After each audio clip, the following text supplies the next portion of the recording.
Hey guys, today I'm going to be going over a toe yoga series and the importance of working the foot intrinsics and specifically having good control, motor control over the foot. The foot is the foundation, so every little bit of force that goes through our foot, up our legs and into our trunk with every step we take, up a step, down a step, descending a hill, going for a hike, the first layer of defense in terms of what is being dissipated up the chain goes through the foot.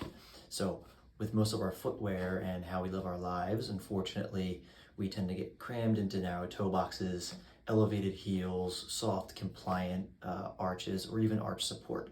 All of that kind of puts our foot into a sling, making all the intrinsic muscles in between the toes and in between the tarsal bones relatively ineffective and thus atrophying and becoming weak. So with the toe yoga series, what we're trying to do is wake all those muscles back up again, really isolate them and get you feeling your foot again. That will help with some of the absorption so that every single time your foot hits the ground, it's now absorbing and all that force and effort is being dissipated as it travels up to the Achilles tendon and lower leg muscles. So the first drill in this series is just going to be some active elevation of my great toe and my lateral toes. So it's very important to be able to distinguish the movement between the great toe or your first toe and the four lateral toes. They both have a different role in terms of their propulsion, force absorption, and what we find is that it's very difficult for you to access and differentiate those contractions. So being able to just isolate and promote a volitional contraction of those specific muscles really helps with the disassociation in that lower foot. Similar to how we do that with a cat-camel in our patients with low back pain. We find that people have a difficult time disassociating cervical, thoracic, and lumbar spine. Same thing in the foot, except for the most part in our feet. We use those muscles way less than we intentionally try to. So the first drill is just going to be lifting up the big toe by itself. Now you may have a symptomatic side, doesn't matter, you can do this on both sides. And sometimes if you have a more dominant side, say you're recovering from a immobilization on one side, you can use the activation on the opposite side to get what's called a carryover or a crossover effect. So you're trying to use that crossover asymmetry from the brain to get some feedback into the non-dominant side. So let's take advantage of that. So you can do it on both sides. And the idea is just to start to feel like you can isolate them. So what we're gonna try and do is on my right side, I'm just gonna lift my big toe up in the air.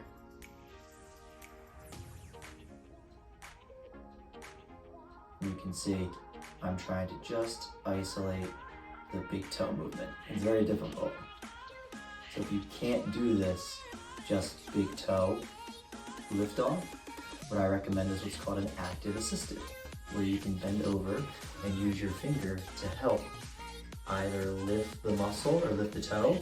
You can let go, and now I'm actively isometrically holding that entering contraction, and then I slowly lower.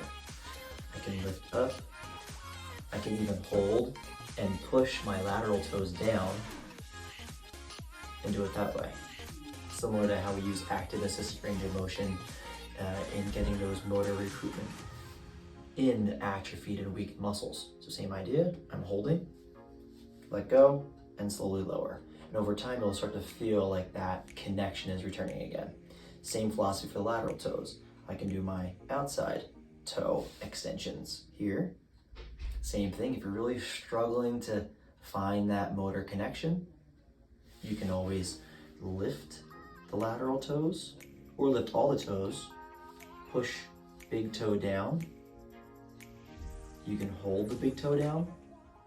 Anything that you can do to isolate the contraction.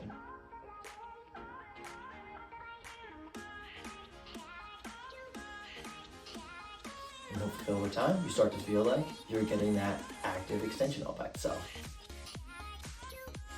The next movement in the series is going to be an active elevation of all 5 toes, and then an active isolated flexion of the toes. So now I'm dropping the big toe down. Now I'm working some of the flexors of the toes that kind of blend in with my plantar fascia. It's a very, very important exercise to do for people who have plantar fasciitis. Even just doing this right now, I can feel the inside part of my arch, muscle of my flexor hallucis longus and flexor hallucis brevis are working right now with my plantar fascia. So I can feel like my arch and the bottom of my foot are really, really active. and then I can drop the lateral toes.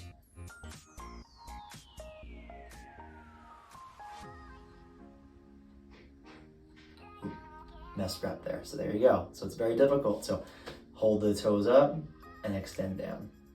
Again, the regress form of this would be to hold the toe up as you just flex down, just to get some type of carryover and isolation. And your brain will kind of start to become more plastic and understand those movements, and you'll start to feel that isolation. So very, very important, those movements. So we go through the series again. We're doing active extension of the big toe, active extension of the lateral toes, and then an active flexion of the great toe, and an active flexion of the lateral toes. Very simple. Usually I prescribe this.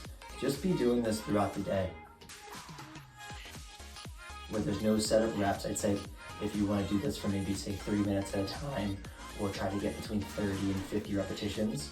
But oftentimes I have people just sit on the couch and watch TV and just go through this for a minute or two until the foot gets tired, or you start feeling a diminishing return. You might be getting so worn out, or you're just not getting the right pattern. Just settle down, relax, just like any other muscle, and get back at it again. Give it a few seconds to relax and recover, and then see if you can get better carryover. Thanks for checking it out.